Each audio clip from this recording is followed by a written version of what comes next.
1968년 9월 경상북도 포항, 당시 한적한 어촌이었던 이곳은 한창 제철소가 지어지느라 떠들썩했다. 독립 이후 지어지는 국내 최대 규모의 제철소인데다가 일본의 기술 지원까지 받는 만큼 전국의 시선이 포항과 제철소를 지을 기업, 그리고 그 기업의 회장에 집중되었다. 그렇게 전 국민이 지켜보는 가운데 제철소 건설을 위한 첫 삽이 떠졌다. 하지만 이후 지어지는 건 제철소와 용광로가 아닌 직원들이 지낼 주택이었다. 대한민국의 경제 발전을 위해 불편한 관계인 일본의 지원까지 받는 마당에 당장 제철소가 아닌 주택부터 짓겠다는 기업의 결정에 전국적인 비난이 쏟아졌다. 하지만 이런 비난을 기업의 회장은 그저 인재들의 삶이 윤택해야 기업이 산다 라고 일축하며 꿋꿋이 주택 건설을 밀어붙였다. 회장의 이름은 박태준, 한국의 군인이자 정치인, 그리고 훗날 포스코로 알려진 포항제철의 설립자였다. 박태준은 1927년에 경남 동래군 장안면 임랑리에서 박봉관과 김소순 사이에 6남매 중 장남으로 태어났다. 임랑리는 전기불도 들어오지 않는 낙후된 어촌으로 박태준의 부모였던 박봉관과 김소순 역시 어업과 농사를 지으며 근근히 생계를 이어갔다. 그러나 박태준이 태어났을 당시 고향이었던 임랑리의 상황은 암울하기 그지없었다. 1910년 8월 29일에 대한제국이 국권을 피탈당하고 한반도 전역이 일제에 의해 지배당하게 되면서 가난하지만 한적했던 어촌인 임랑리에도 먹구름이 꼈다. 일제는 조선 어업령을 발표하여 오로지 총독부의 허가를 받은 이들만 어업이 가능하도록 조치했는데 이는 수많은 조선인 어부들이 생업을 금지당하고 빈곤의 늪에 빠지는 결과를 불러왔다. 그리고 이런 상황에서 대다수의 주민들이 고향을 등지고 한반도 내륙이나 일본으로 향했고 이는 박태준 일가도 예외는 아니었다. 박봉관 역시 가족을 먹여 살리기 위해 홀로 바다를 건너 일본으로 향했다. 때문에 박태준은 6살이 될 때까지 아버지 없이 어머니와 단둘이서 지내야만 했다. 그리고 박태준이 6살이 되던 해인 1933년 8월에 그들 모자의 집으로 반가운 편지 한 통이 도착했다. 일본에서 어느 정도 기반을 다졌으니 함께 살자는 박봉관의 편지였다. 당시 박봉관은 아타미에서 터널 건설 노동자로 근무하던 중이었다. 그리고 박태준 역시 아타미에서 부친과 함께 지내며 지역 소학교에 입학했다. 그렇게 3년 동안 박태준은 가족과 함께 아타미에서 지냈으나 9살이 되던 1936년에 박봉관이 나가노의 수력발전소 건설 현장에 근무하게 되어 다시 나가노 현 이야마로 이사를 가게 되었다. 이렇듯 일본에서 학창시절을 보내면서 박태준은 식민지 출신 조선인이라는 주위의 시선과 차별을 겪어야 했다. 그리고 이런 멸시를 체감한 박태준은 육체적, 정신적으로 그들을 뛰어넘어 조선인이란 주위의 편견을 극복하겠다는 다짐을 했다고 한다. 그리고 박태준의 이런 완벽주의적 면모는 훗날 포항제철이 굴지의 대기업으로 성장하는 결정적인 원동력이 되었다. 그렇게 박태준은 주위의 차별 속에서도 학업에 정진하여 18살이 되던 1945년에 일본의 명문대인 와세다 대학에 입학했다. 하지만 와세다 대학 입학을 앞둔 박태준에게 인생의 첫 번째 위기가 닥치게 된다. 1941년에 발발한 태평양 전쟁에서 학도병으로 징집될 상황에 처한 것이다. 당시 일제는 학병제를 운용했는데 이때 일본인 이공계 학생만은 예외로 면제시켰지만 조선인인 박태준에게는 해당되지 않았기 때문에 그대로 학도병으로 징집될 상황에 처하게 된다. 결국 박태준은 그대로 전쟁터에 끌려가야 할 처지에 놓였지만 예상치 못한 도움의 손길이 그에게 뻗쳤다. 박태준의 부친 박봉관의 친구이자 와세다 대학을 졸업한 소메야라는 일본인이 박태준을 자신의 양자로 입적하자고 제안한 것이다. 그리고 박태준은 소메야의 제안을 받아들여 서류상으로 그의 양자가 되었으며 이후 와세다 공대에 진학해 일본인 이공계 학생으로서 징집을 면할 수 있었다. 그렇게 박태준은 순조로이 이공계 학도로서 학업을 이어갔으나 이후 학도병 징집과는 비교할 수도 없는 시대의 흐름과 맞닥뜨리게 된다. 와세다 대학에 입학한 해인 1945년 8월 15일의 일제 패전으로 한반도가 해방된 것이다. 조국의 해방으로 더 이상 일본에 있을 이유가 없어진 박태준은 이후 1년 뒤인 1946년에 대학 2학년을 끝으로 와세다 대학을 중퇴한 후 한국으로 귀국했다. 이때까지만 해도 박태준은 일본에서 배워온 여러 공업기술과 지식으로 해방된 고국을 발전시켜 국민들의 삶을 윤택하게 만들겠다는 포부를 지니고 한국에 발을 내디뎠다. 하지만 그런 박태준의 희망과 달리 그가 한국을 위해 전문적인 지식을 발휘할 일은 없었다. 일제의 심각한 수탈로 인해 박태준의 예상보다 한반도는 더욱 낙후되어 있었던 것이다. 이렇듯 공업을 위한 시설과 이를 운영 및 유지할 인원이 없는 상황에서 박태준의 지식은 쓰일 일이 없었다. 그렇게 한동안 고향에서 지내던 박태준이었으나 이후 자신의 학식을 이용해 조국에 헌신하는 길을 찾게 된다. 장교 신분으로 군에 입대하는 것이다. 그렇게 박태준은 1947년에 21살의 나이로 부산 국방경비대에 자원했다가 현 육군사관학교의 전신인 남조선 경비사관학교에 6기생도로 선발되어 입교하게 되었다. 그리고 박태준은 그곳에서 교관과 생도 신분으로 평생 잊을 수 없는 인연을 쌓게 된다. 박정희 대통령을 만난 것이다. 박태준이 사관생도로서 사관학교에 입학했을 당시 박정희는 제1중대장이자 탄도학 교관을 맡고 있었다. 이때 박정희는 탄도학을 가르치면서 난해한 문제도 거침없이 푸는 박태준을 눈여겨보았다고 한다. 이후 1948년에 사관학교를 졸업한 박태준은 소위 신분으로 임관하여 본격적인 군생활을 시작하게 된다. 소위로 임관한 박태준의 군생활은 순탄했다. 소위에서 중위를 거쳐 1949년에는 대위로 진급하여 7사단 1연대 2대대 5중대장을 맡았다. 당시 그가 부임했던 경기도 포천에는 이따금 북한 인민군이 습격할 때가 있었는데 이때 박태준은 적 한 개 중대 병력이 공격해 들어오는 것을 저지하고 다수의 무기를 노획한 적도 있었다. 이렇듯 박태준은 타 군 간부들과 마찬가지로 간간히 침투하는 인민군들을 격퇴하며 군생활을 보내고 있었지만 곧 피할 수 없는 거대한 시련이 그를 다시 덮치게 된다. 1950년 6월 25일에 북한군이 선전포고 없이 38선을 넘어 남한을 기습 공격한 것이다. 전쟁이 일어났을 당시 박태준은 23일부터 서울 시내로 외박을 나와 대학 선배와 술을 마시고 있었는데 이후 25일 아침에 전화로 전쟁이 났다는 소식을 전해 듣고는 황급히 부대로 복귀했다. 하지만 당시 기습 공격을 당한 데다가 중공과 소련으로부터 무기를 지원받은 북한과 달리 국군은 변변한 전차 한 대도 없었기에 일방적으로 밀릴 수밖에 없었다. 박태준 역시 휘하 중대를 이끌고 의정부 방어전에 투입되었지만 전황은 나아지지 않았다. 이런 상황에서도 박태준은 알아서 후퇴하라는 육군 본부의 명령을 따라 휘하 병력들을 추슬러 시흥으로 철수했다. 이후 박태준은 중대원들을 이끌고 시흥에 도착했으나 정작 다시 후퇴하라는 명령이 내려왔다. 그렇게 이동하는 중에도 북한군의 공격은 멈추지 않았다. 소련의 지원을 받은 전투기의 습격으로 군의관을 포함해 상당수의 병력들이 전사했으며 추풍령 인근에서 남한강을 사이에 두고 인민군과 교전을 벌여 이를 격퇴하기도 했다. 그리고 비록 소규모 전투이긴 하나 적군을 격퇴한 공적을 인정해 국방부는 박태준에게 충무무공훈장과 화랑무공훈장을 수여했다. 그런 상황에서도 박태준은 인민군에 맞서 고군분투했다. 새로 창설된 제1군단의 작전처장으로 부임해 대한민국 최후의 저지선이었던 낙동강 방어선에 참전했다. 그렇게 낙동강에서 인민군과 일전일퇴를 반복하며 8월을 보내고 9월 중순에 다다르자 마침내 상황은 반전되었다. 1950년 9월 15일에 메가더 사령관의 인천 상륙작전이 성공한 것이다. 상륙작전의 성공으로 인천을 탈환했고 뒤이어 28일에 결국 수도인 서울을 되찾는데 성공했다. 박태준이 소속된 낙동강전선의 부대들 역시 일제히 북진 명령을 받아 인민군에게 점령당했던 병토들을 탈환하며 진군하기 시작했다. 그렇게 박태준의 부대는 영흥, 흥남, 함흥을 넘어 청진까지 진격했으나 이후 북한을 지원하기 위해 남한 중공군의 지원으로 다시 후퇴할 수밖에 없었다. 설상가상으로 흥남철수 당시 박태준은 급성맹장염에 걸리고 말았다. 이후 제대로 전투를 지휘할 수 없는 환자 신세가 된 박태준은 배를 타고 후방으로 이송되어 전쟁이 끝나는 해인 1953년까지 5사단 작전 참모로 지냈다. 하지만 이후 자신만 전장에서 너무 오래 떠나 있었다는 부채의식을 느낀 박태준은 36연대 부연대장으로 지원, 한국전쟁의 마지막 전투인 금성전투에 참전했다.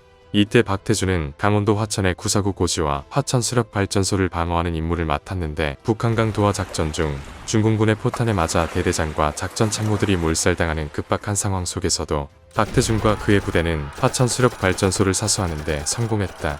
이후 1953년 7월 27일에 휴전협정이 성사되면서 마침내 전쟁은 끝났지만 박태준은 아직 한국의 잔존한 공비들을 토벌하기 위해 지리산 공비 토벌 작전에 참가했다. 이때 당시 작전을 지휘하던 정일권 군단장은 박태준이 짜온 이동계획의 정교함에 감탄하며 이만한 작전 계획은 처음 본다며 그를 칭찬했다고 한다. 박태준이 세운 계획대로 지리산의 공비 토벌 작전에 성공하자 박병권 사단장은 그에게 5사단 연대장 자리를 제안했다. 하지만 고급 장교로 승진하고 싶었고 계속되는 전투에 지쳐 있었던 박태준은 그 제안을 거절하고 육군대학에 입교하게 해줄 것을 요청했다. 그리고 박병권은 그 요청을 받아들여 박태준은 26살이 되는 1953년에 육군 중령으로 육군대학에 입학했다. 육군대학에 입학한 박태준은 이듬해인 1954년에 수석으로 졸업한 뒤 육사 교무처장에 부임했다. 당시 박태준은 한국전쟁에 참전하여 무공을 세운 전도유망한 군인으로 차세대 엘리트 군인을 대표했다. 이후 1956년에는 국방대학원에 입학하여 8월에 학업을 수료했고 1959년에는 육군본부 인사과장직을 맡았다. 이렇듯 군내 젊은 나이에 요직을 맡으며 승진을 거듭하면서도 박태준은 청렴결백한 군인으로 유명했다. 일례로 당시 군대에서는 군수품을 횡령하는 행위가 만연했는데 부사관 이상의 간부라면 집에 군용 물품 한두 개 정도는 가지고 있던 것이 당연하던 시절임에도 박태준은 그런 행동에 가담하지 않았다. 또한 박태준은 자신만이 아닌 타인에게도 원리원칙을 지킬 것을 강조했다. 그가 제25 보병사단의 연대장으로 재직하던 당시 병사 식당을 순찰했는데 당시 병사들이 김치만 먹지 않고 버리는 것을 보고 보급 장교를 호출해 고춧가루 포대를 가져오게 했다. 그리고 포대를 물에 풀었는데 곧 빨간색 염료가 퍼지고 하얀 톱밥이 양동이 바닥에 가라앉았다. 군수업자가 납품비를 횡령하고 염색한 톱밥을 고춧가루라 속인 것이다. 이에 박태준은 보급 장교의 머리에 물을 부어버리며 더러운 민족의 반역자라 일갈한 다음 이 사실을 상부에 보고했지만 당시 군수업자에게 뒷돈을 받은 군 상부는 그저 이를 적당한 선에서 마무리하라는 지시만 내렸다. 하지만 박태준은 이를 듣지 않고 군수업자를 해고했으며 이후 직접 신뢰할 만한 타업자를 찾아 계약을 맺었다. 이렇듯 박태준은 군상관들의 회유와 압박도 무시할 만큼 원칙을 지키는 데 충실했지만 반대로 그 때문에 자식을 잃은 아픔을 겪기도 했다. 생후 6개월이 된 첫아이가 급성폐렴에 걸려 생사를 오가자 병원에 데려가려 했는데 당시에 야간 통행 금지 때문에 밖으로 나갈 수 없었다. 이때 그의 부인이 군대의 차량을 사용하자고 애원했지만 박태준은 사적인 일로 부대의 차량을 쓸 수 없으니 통행금지가 풀릴 때까지만 기다리라고 단호하게 거절했다. 당시 군 내에서 그의 지위를 생각하면 아픈 자식을 위해서 군용 차량을 이용하는 것은 문제도 되지 않았지만 군인이라면 법을 준수해야 한다 라는 신념에 따라 박태준은 아이를 살릴 기회를 거부한 것이다. 결국 통행금지가 풀리고 빠르게 병원으로 아이를 데려갔지만 이미 치료 시기를 놓쳐 첫 아이는 세상을 떠나고 말았다. 이처럼 군대 내에서 박태준은 가족에게조차 예외를 두지 않고 엄격하게 법과 원칙을 준수하는 것으로 명성이 높았고 이런 그를 눈여겨보아 측근으로 삼고자 하는 이가 있었다. 바로 박정희였다. 박태준이 임관한 이후 거의 10년 동안 교류가 없었지만 박정희는 사관학교 교관 시절 우수한 생도였던 박태준을 기억하고 있었으며 한국전쟁 당시의 무훈과 그에 대한 여러 소문들을 들으며 믿을 만한 인물이라고 확신했다. 그렇게 부산 군수기지 사령관으로 부임한 박정희는 당시 육군 인사과장으로 근무하던 박태준에게 자신의 참모장으로 들어와 보좌해달라며 요청했고 이를 박태준이 수락하면서 두 사람의 인연도 다시 시작됐다. 그리고 박태준은 참모장으로서 박정희의 기대를 저버리지 않았다. 한 일화에 따르면 박정희는 박태준에 대한 소문이 사실인지 알아보기 위해 회식을 열었는데 이때 박태준에게만 집중적으로 술을 권했다. 그러나 다른 간부들이 술에 취해 골아떨어질 때 박태준만은 묵묵히 박정희의 곁을 지켰으며 다음날 아침 사령관실 회의에도 참석해 문제없이 보고를 올렸다. 그리고 박정희는 이런 박태준의 모습에 대단히 만족해하며 무쇠덩어리 같다고 불렀다고 한다. 이후 5.16 군사정변이 성공한 뒤 남한의 최고 권력자가 된 박정희는 국회를 해산하고 국가재건 최고회의를 설립했으며 곧 의장으로 취임했다. 그리고 박태준은 국가재건 최고회의에 비서실장 겸 경제 분야인 상공 담당 최고위원에 임명되어 의장이 된 박정희를 보좌하게 되었다. 박태준은 비서실장에 임명된 당해인 1961년에 단국대학교 정법학부 정치학과에 편입학하여 정치학에 대한 교육을 이수했다. 또한 이때 구라파 통상사절 단장으로 임명되어 유럽을 순방하면서 자국의 경제 발전을 위한 산업이 무엇인지 고찰했다. 하지만 2년 뒤인 1963년 3월 8일에 박태준은 단국대학교 정치학과를 졸업한 뒤 육군소장을 끝으로 군생활을 마치고 정치가 아닌 경제 분야로 진출했다. 이후 1964년에 제5대 대통령 선거를 통해 대통령에 취임한 박정희의 명령으로 박태준은 약 10개월간 대통령 특사 신분으로 일본을 순방했다. 한일 기본조약을 위한 접촉이 목적이었다. 당시 태평양 전쟁으로 폐허가 됐던 일본은 한국 전쟁 특수로 경제가 다시 되살아나고 있었으며 수도인 도쿄에서는 올림픽을 개최하기 위해 곳곳에서 도시 재개발과 기반시설 건축이 한창이었다. 이 광경과 이제 전후라는 말은 일본에 없다. 큰소리치는 일본 정치인의 모습을 지켜보며 박태준은 반드시 한국도 일본을 따라잡아 발전해야 한다 라고 다짐했다. 그리고 그럼 박태준의 예상대로 일본 순방이 끝나자 박정희는 그를 국영기업이자 중석의 가공과 생산을 맡던 대한중석의 사장으로 임명했다. 그리고 박태준은 이런 박정희의 제안을 흔쾌히 받아들여 1964년 12월에 대한중석의 사장으로 취임했다. 당시 대한중석은 일제시기 발견된 세계 최대 규모 텅스텐 광산인 강원도 상동광산과 경북 달성광산에서 텅스텐을 채굴하는 회사였다. 그러나 대한중석은 이렇게 벌어들인 달러로 수입한 밀가루와 비료를 몇 배나 비싼 가격에 되파는 등 부패했으며 박태준이 취임하기 직전에는 만성적자에 시달리고 있었다. 박정희는 이렇듯 한국 경제의 한 기둥을 담당하던 기업이 흔들리는 것을 우려해 능력을 인정하던 박태준을 대한중석의 사장으로 내정한 것이다. 사장에 부임하기 전 박정희에게서 외부로의 경영 간섭은 받지 않겠다는 약속을 받아낸 박태준은 취임 첫날 능력에 따라 승진과 보상을 결정할 것이며 앞으로는 그 어떤 인사청탁도 받지 않겠다고 선언했다. 하지만 이런 박태준의 선언이 무색하게 얼마 지나지 않아 청와대 고위 관료의 인사청탁이 들어왔다. 그리고 박태준은 대통령으로부터 경영에 대한 약속을 받았다며 관료의 요청을 거절했고 자신 몰래 청탁을 받은 직원을 해고했다. 이후 해당 직원의 어머니가 직접 사장실까지 찾아와 한 번만 아들을 용서해달라고 눈물을 흘리며 빌었으나 박태준은 이를 냉정하게 거절했다. 그리고 이 모습은 직원들로 하여금 박태준이 외부의 압력이나 인정에 얽매이지 않은 엄격한 인물이라는 인상을 심어주었다. 이렇듯 공정한 인사관리 못지않게 박태준은 직원들의 복지에도 심혈을 기울였다. 부임 직후 직접 상동광산을 찾은 박태준은 단순히 광산시설만이 아닌 인부주택 역시 방문했다. 그리고 주택가를 둘러본 박태준은 충격을 받았다. 당시로서는 문제가 없던 광산시설과 달리 인부들이 지내던 저택은 일제 이후 한 번도 재건축된 적 없는 가축울이나 다름없었기 때문이다. 이를 본 박태준은 직접 광산 인부 및 그 가족들과 일일이 면담하여 필요한 물품이 무엇인지 물었다. 그러자 인부들은 이구동성으로 빈대약이 필요하다고 대답했다. 이에 박태준은 곧바로 빈대약을 침과 동시에 사원주택을 전부 헐고 새로 지으라고 지시했다. 그리고 이를 들은 임원들이 회사 운영에 쓸 예산이 없어진다고 하소연하자 경영은 자신이 책임지니 계획을 세우든가 아니면 사표를 내라고 호통을 쳤다. 열악한 노동환경과 임금 체불이 관행이었던 당시 시대상에서 이와 같은 박태준의 사원복지 조치는 파격적이었다. 그렇게 향상된 삶의 질과 공정한 인사를 통한 부패 말소 그리고 이에 대한 직원들의 지지 덕분에 박태준이 부임한 지 1년 만에 대한중석은 만성적자에서 흑자로 전환했다. 그리고 이를 지켜본 박정희는 기업 운영에 대한 박태준의 능력 역시 인정하게 되어 2년 뒤인 1965년에 국가적인 사업을 그에게 맡겼다. 포항제철의 건설이었다. 대한민국, 나아가 아시아의 산업 발전의 길이 새겨질 철강원 신화의 시작이었다. 포항제철소의 건설은 시작부터 우여곡절이 많았다. 박정희 대통령은 경제개발을 위한 기초산업으로 철강업이 필수적이라는 사실을 깨닫고 철강을 자체적으로 생산하기 위해 1965년부터 본격적으로 제철소 설립 계획을 구상했다. 그리고 박정희는 제철소 사업과 설립 계획을 실무를 담당하는 종합제철추진단장으로 박태준을 임명했다. 당시 제철소가 들어설 부지로 충남 서천과 경남 울산, 삼천포 등 세 곳이 제시되었는데 정작 포항은 후보지로 고려조차 되지 않았다. 문제는 이들 제철소가 지어질 후보지들이 당시 정부 고위직들의 연고지였다는 것이다. 서천은 충남 출신인 공화당 의장 김종필이 추천했으며 울산과 삼천포 또한 비서실장 이후락과 전직 재무부 정무차관 서정기의 고향이었다. 이렇듯 향후 한국 경제의 미래가 달린 대사업인데다가 정권의 측근들이 서로 자신의 연고지를 미는 만큼 박정희 역시 신중하게 부지를 결정할 수밖에 없었다. 하지만 한국의 제철소 지원 요청을 받고 파견된 미국의 복합기업 웨스팅하우스의 벤플리트 조사단이 방한하면서 부지 지정 계획은 급물살을 탔다.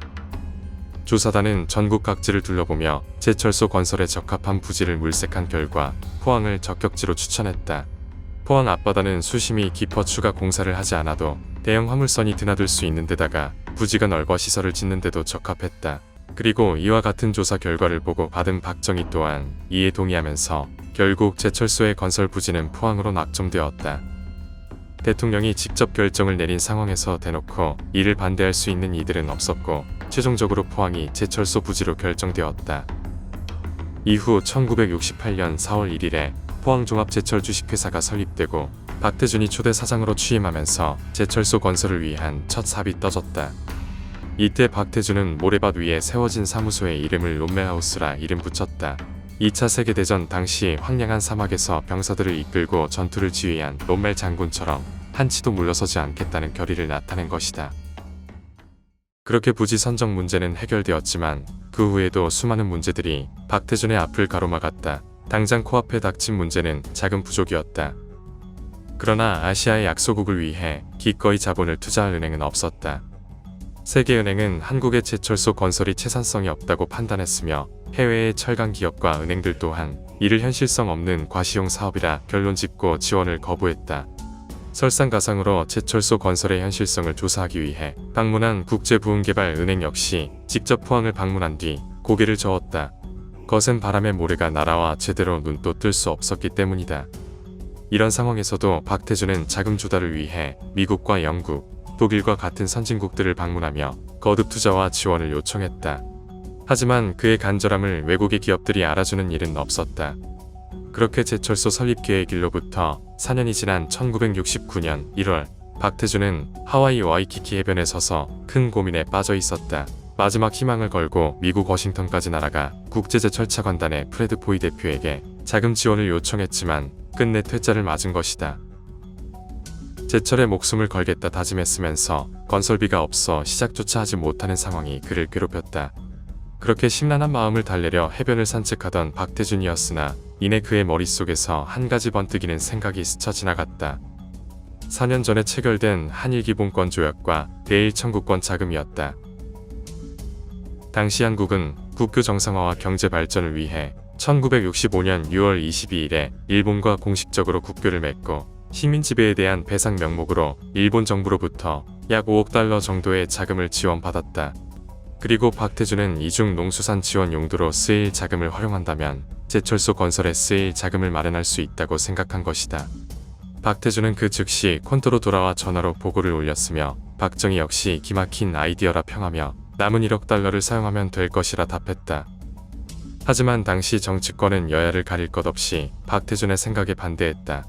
익숙한 농업을 포기하고 제철소를 짓겠다는 정부의 방침을 납득할 수 없었기 때문이다. 하지만 박태준과 박정희는 꿋꿋이 제철소 건설을 밀어붙였다. 한국의 산업화를 위해서는 철강의 자체 생산이 필수 불가결하기 때문에 반드시 제철소를 건설해야 했다. 그렇게 박정희가 국내에서 제철소 건설의 필요성을 주장하는 동안 박태준은 직접 자금을 받아오기 위해 1969년 8월에 일본을 방문해 정부와 철강 기업들을 설득했다. 이때 일본 정부는 박태준의 요청을 단호하게 거절했는데 기존에 지급하기로 한 자금의 용도를 변경한 데다가 제철 기술이 유출될 것을 우려해서였다. 하지만 박태준은 일본의 정부 간행물 보관소를 샅샅이 뒤져서 찾은 제철소 사례를 철저히 분석한 뒤 이를 통해 한국의 철강업이 발전한다면 일본의 안보에 큰 도움이 된다며 정부 관료들을 설득했다. 이에 더해 유년기를 일본에서 보낸 덕분에 지닌 일본어 구사 능력과 일본 문화의 높은 이해도 역시 설득력을 더했다. 결국 이와 같은 박태준이 펼친 논리의 설득력과 현지인 못지않은 일본에 대한 이해도 그리고 조국을 위한 열정 덕분에 일본 정부는 기존의 입장을 철회하고 제철소 건설에 대한 지원을 약속했다. 하지만 지원을 약속했음에도 일본의 철강 기업들은 쉽사리 회사의 주요 자산인 제철 기술을 전수하려 하지 않았다. 그러나 박태준은 이에 대해서 강하게 화를 내거나 항의하지 않았다. 대신 박태준은 기술자 몇 명만을 데리고 기업들의 제철소를 방문해 일체의 메모나 사진 촬영 없이 그저 건물 내부를 천천히 둘러보거나 설명을 듣기만 했다. 그리고 이를 통해 일본 기업인과 관료들의 의심을 피하면서도 박태준은 당시 보고 들은 것을 빠짐없이 암기하며 제철 기술을 최대한 습득했다. 그렇게 박태준은 일본의 지원 약속과 최대한의 기술을 습득한 뒤 한국으로 돌아왔으나 정작 그를 향해 엄청난 비난이 쏟아졌다. 제철소 건설에 일본의 기업이 참가한다는 이유에서였다. 그러나 박태준은 이런 비난에 그저 지혜, 용의, 그 길이라는 말로 응수했다. 일본을 알고 나아가 일본을 이용하고 궁극적으로 일본을 극복한다라는 뜻이었다. 이에 더해 제철소의 건설은 무슨 일이 있어도 성사시키겠다는 정부의 결단까지 더해지면서 마침내 1970년 4월 1일에 포항제철 1호기 공사가 시작됐다. 마침내 제철소 착공식이 시작되던 1970년 4월, 박태준은 공사 현장의 직원들 앞에서 제철소 건설에 대한 자신의 각오를 밝혔다. 그는 조상들의 핏값으로 짓는 제철소다. 그러니 제철소가 실패한다면 우행어에서 영일 만에 빠져 죽겠다.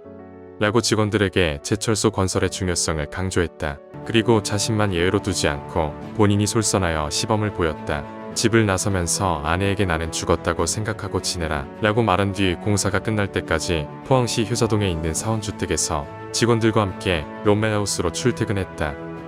또한 박태준은 공사와 관련된 사소한 일도 본인이 직접 나섰다. 공사 부지를 마련하기 위해 민가를 철거할 당시 주민들의 반발이 심했는데 특히 가톨릭 수녀원인 예수성심 신여회가 난관이었다. 이에 박태준은 휘하 직원들을 보내지 않고 본인이 직접 주민들을 찾아가 일일이 설득했다. 그리고 이를 본 주민과 수녀들은 놀랄 수밖에 없었는데 자기들을 찾아온 박태준의 모습이 일반 공사장 인부와 다를 바 없었기 때문이다.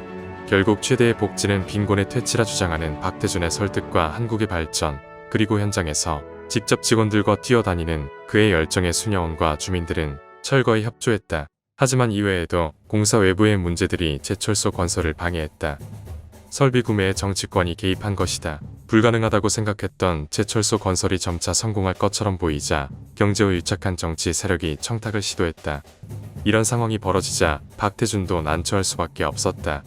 청탁을 받는다면 당시 배정된 예산보다 과다한 비용이 들 것이며 거절한다면 당시 정권의 핵심이라고 할 수 있는 여러 관료들의 압박이 부담이었다. 결국 이런 상황을 홀로 해결할 수는 없다 판단한 박태준은 고심 끝에 박정희를 찾아갔다. 박태준은 제철소 공사의 진척 사항을 보고한 뒤 박정희에게 설비 구매 과정에서 정치인들의 압력이 극심하다며 사실을 밝혔다. 이에 박정희는 그에게 문제점과 원하는 바를 다 적어봐라 라고 말하며 메모지 한 장을 건네줬고, 이에 박태준은 그동안의 문제점과 해결 방안을 종이에 적었다. 그리고 이를 읽어본 박정희는 종이 왼쪽 모서리에 친필 서명을 한 뒤 앞으로 누가 계약하자고 찾아오면 대신 이걸 보여주고 소신대로 나가라 라고 대답했다. 이렇듯 여러 외적인 요소들이 공사를 방해했지만 그때마다 박태준은 수단과 방법을 가리지 않고 본인이 직접 몸을 던져가며 사태를 해결했다. 다행히도 공사는 별다른 사건 사고 없이 순조롭게 진행되었다. 마침내 예정일보다 한 달 빠른 1973년 6월 9일 제철소의 용광로에서 첫 쇳물이 흘러나왔다. 대한민국 최초의 제철소가 첫걸음을 떼는 역사적인 순간이었다. 포항 제철소가 만들어지기까지 3년 6개월의 기간이 걸렸으며 경부고속도로 건설 비용의 3배에 달하는 1205억 원의 거금이 투입되었다. 박태준의 말처럼 조상들의 피와 눈물로 지어지고 한국의 국운을 짊어진 포항 제철소는 그 사명에 걸맞는 결과를 내놓았다. 제철소 가동 첫 해인 1973년에 포항제철은 매출액 1억 달러, 한화로 순이익 46억 원을 달성했다. 지금까지 세계의 수많은 철강 기업 중 가동 첫 해의 이익을 낸 기업은 포항제철소가 유일했다. 그저 말로만 조국의 명운을 짊어졌다 떠들며 회장실에 앉아만 있는 것이 아닌 직접 현장에서 직원들과 동고동락하며 흙먼지를 뒤집어쓰고 고개 숙이는 것도 개의치 않았던 박태준이 이뤄낸 성과였다. 실패하면 영일 만에 투신하겠다 각오한 그의 굳은 의지가 불가능해 보였던 일을 현실로 이뤄낸 것이다. 이렇듯 포항제철소는 가동 첫 해부터 괄목할 만한 성과를 보였으나 전 세계의 제철소들과 비교하면 그 규모나 이익은 크게 밀릴 수밖에 없었다. 때문에 정부는 제철소를 확장하여 그 규모를 늘리고자 했고, 이에 대한 총책임자는 당연히 박태준이 맡았다. 박태준 역시 첫 제철소의 성공에 안주하지 않고 곧바로 확장 공사에 돌입했다. 그리고 전처럼 직접 제철소 공사를 진두지휘하면서 박태준은 당시 관리자들은 넘어가곤 했던 사소한 사항 역시 지나치지 않았다. 박태준에게 부실 공사는 매국이나 다름없었다. 그렇기에 그는 공사 현장에서 그 어떤 사소한 요소도 그냥 넘기지 않았다. 정해진 시간은 물론 불시의 현장을 기습 방문해 시찰했으며 조금이라도 문제가 될 만한 사안이 있으면 진행 상황이나 시간에 관계없이 다시 시작하도록 지시했다. 철골 구조물에 볼트 하나가 잘못 조여졌음이 발견되자 박태준은 그 즉시 간부들에게 현장의 모든 구조물에 있는 볼트를 조사하라고 지시했다. 그리고 현장을 돌아다니며 일일이 볼트의 조임 정도를 확인하고 헐거운 볼트에 직접 분필을 칠했다. 그렇게 24만 개의 볼트 중 400여 개가 잘못 조여진 것을 확인하고 다시 조이도록 지시했다. 이외에도 아예 공사가 잘못됐다고 생각하면 구조물체로 폭파시킨 적도 있었다. 1977년에 제철소의 발전시설 공사 당시 현장을 시찰하던 박태준의 눈에 이상한 점이 들어왔다. 매끈해야 할 콘크리트 벽이 울퉁불퉁하게 튀어나와 있었기 때문이다. 이미 공사는 80% 정도 진행된 상태였고 발전소 가동에 필요한 준비 역시 끝난 상태였지만 박태준은 그냥 넘어가지 않았다. 그는 해당 부분만 뜯어내고 다시 조치하겠다는 현장 감독의 대답을 호되게 질책하며 마의 발전소를 폭파할 것을 명령했다. 당장 부실 공사가 눈에 띄는데 다른 곳은 멀쩡하리란 보장이 없었기 때문이다. 그리고 폭파 당일 날 박태준은 포항제철의 임직원과 현장 감독들, 외국인 기술 감독 등을 모두 불러 현장을 지켜보게 했다. 이렇듯 회장이 직접 현장에 나서 일일이 점검하면서도 기한이나 비용에 초과 없이 제철소의 건설은 꾸준히 진행되었다. 마침내 1981년 2월 18일 포항 사기의 영광로에 샘물이 흐르며 포항제철소가 완공을 알렸다. 제철소가 본격적인 건설에 들어간 1968년에서 13년의 시간이 흐른 후였다. 포항제철소의 성공은 한국, 나아가 세계에 큰 충격을 주었으며 이를 성공시킨 박태준의 이름 역시 각국 지도자들에게 확실히 각인됐다. 포항제철소의 성공을 본 일본 정계가 너무 많은 기술을 알려준 것이 아니냐고 당시 제철소 건설에 협조한 기업들을 추궁했는데 이때 신일본제철의 이나야마 회장은 그들이 알아서 잘한 것이라고 논란을 일축했다. 일본이나 미국뿐만 아니라 중국 역시 포항제철소의 성공에 주목했다. 제철소가 한창 지어지던 1978년 8월 당시 개혁개방을 주도하던 중국 공산당의 주석인 덩샤오핑은 신일본 제철의 이나야마 회장을 초청해 포항과 같은 제철소를 지어달라 의뢰했다. 그러나 이나야마 회장은 공장이라면 지을 수 있지만 박태준과 같은 인물이 없다면 포항 제철소는 지을 수 없다 라고 대답하며 덩샤오핑의 요청을 거절했다. 이처럼 박태준은 한 몸을 불사르며 제철소 건설에 몰두했지만 그런 그를 지지해 주었던 박정희는 포항 제철소의 완공을 보지 못했다. 1979년 10월 26일 궁정동의 안정가옥에서 당시 중앙정보부장이었던 김재규의 총에 맞아 사망한 것이다. 그리고 이 사실은 박태준에게 이루 말할 수 없는 충격을 주었다. 사관학교부터 시작된 인연이자 자신을 믿고 지지해준 후원자의 죽음이라는 인간적인 슬픔과 외부의 정치적 압력으로부터 보호해주던 울타리가 무너졌다는 불안감이 그를 덮쳤다. 때문에 박태준은 불안해하면서도 제철소 건설에 집중했다. 그렇게 제철소 준공으로 바쁘게 지내던 80년 가을 박태준에게 전화가 걸려왔다. 전두환 국가보위비상대책위원회 의장이었다. 박정희의 뒤를 이어 국가 최고 권력자가 된 군 후배의 호출에 박태준은 서울로 올라올 수밖에 없었다. 그러나 박태준을 대면한 전두환은 뜻밖의 제안을 꺼냈다. 국가보위입법회의 부의장을 맡아달라는 부탁이었다. 내년 봄에 있을 총선까지 대신 한국을 운영하는 입법기구였다. 그러나 박태준은 그 요구를 에둘러 거절했다. 원래부터 정치에 참여할 생각도 없었거니와 포항제철에만 집중하고 싶어서였다. 그러자 전두환은 거듭 부회장을 맡아줄 것을 부탁하며 대신 포항제철을 문제없이 운영하게 해주겠다고 제안했다. 전보다는 허술하겠지만 그래도 정부가 비호해주겠다는 제안에 박태준은 안도했다. 곧이어 지어질 제2제철소의 준공 또한 자신이 책임져야 했기 때문이다.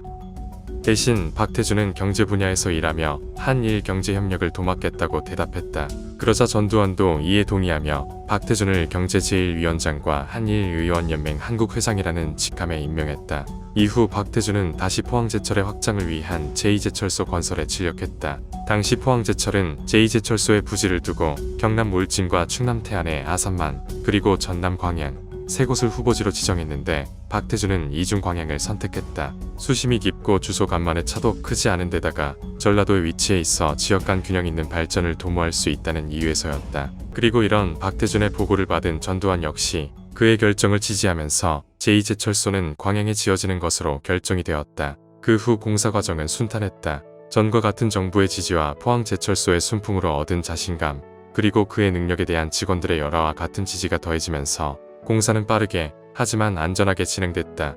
그렇게 전반적인 부지 조성 공사가 끝나고 1985년 3월에 본격적으로 공사에 나선 광양제철소는 3년 뒤인 1987년 5월 7일에 연간 250만 톤의 조강 생산 능력을 갖춘 1기 시설을 준공했다. 이후 1988년 7월에 2기, 1990년 12월 3기, 1992년 10월 4기, 1999년 3월 5기를 끝으로 광양제철소, 나아가 포항제철의 모든 공사를 완료했다. 당시 광양제철소는 광양 도심보다 더 큰 630만 평의 넓이를 자랑하는 세계에서 가장 넓은 규모의 제철소였다. 이렇듯 거대한 규모 덕분에 광양제철소는 연간 2,300만 톤의 조강을 생산해냈으며 작은 어촌 마을이었던 광양을 전남의 대표적인 공업 도시로 키워냈다. 이렇듯 박태준은 1968년에 포항제철의 회장으로 취임하면서 다짐했던 세계 최고의 제철소를 세워 한국 경제를 발전시키겠다는 꿈을 달성했다. 장장 25년에 걸친 사반세기의 여정이었다. 이후 1992년 10월에 포항제철이 조각 연산 2100만 톤을 달성하자 박태준은 현충원에 있는 박정희의 묘소에 방문해 보고를 올렸다. 지시했던 포항제철의 건설을 성공적으로 완수하고 이를 위해 자신을 지지해준 상관이자 은인을 위한 감사와 조의가 담긴 애도문이었다. 시청해주셔서 감사합니다. 만약 영상이 유익하거나 재밌으셨다면 좋아요와 구독을 눌러주세요.